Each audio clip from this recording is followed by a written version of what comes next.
Is this face art or is it craft? Or maybe it's both. If we look at art, and I'm not going to try to define art in a YouTube short, but generally most of us agree that art is a creative work like painting or drawing, sculpture, performance, writing, music, dance, film, and theater, made to express an idea, a feeling, experience, or a point of view. Craft, most agree that that is things like pottery, weaving, knitting, jewelry making, fashion design, and construction.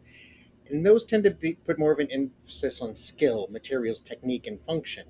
Although some crafts are created to be displayed exclusively for the object and not necessarily to be used for the implied function. A vase, for example, may never hold a bouquet. But does that mean that crafted items are not to be considered art? Not at all. Jewelry and fashion design can be functional, decorative, symbolic, sculptural, all of those things at once. A tapestry or weaving can require incredible skill and invoke a feeling or tell a story. Architecture is another great example because it combines design, function, engineering, craftsmanship, and artistic expression. A handmade ceramic or blown glass vessel can be beautifully crafted and communicate an idea. So maybe the question isn't is it art or craft? Maybe sometimes it's art and craft. Which brings us to the arts and crafts movement. And that's something different, but embodies the concepts we've discussed earlier.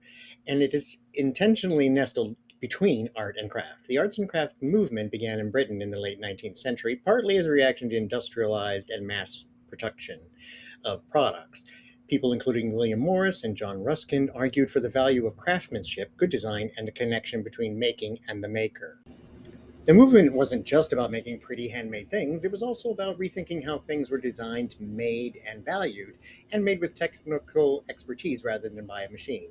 It also laid the groundwork for Art Nouveau, which embraced this exact same philosophy of blending everyday objects with high art.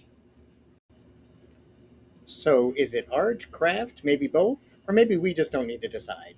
Maybe art is about what we're expressing, and maybe craft is about how we make it. And sometimes the most interesting work happens when those things meet. What do you think? Let me know in the comments below. And until next time, thank you so much for watching. And go out and make some art or crafts now.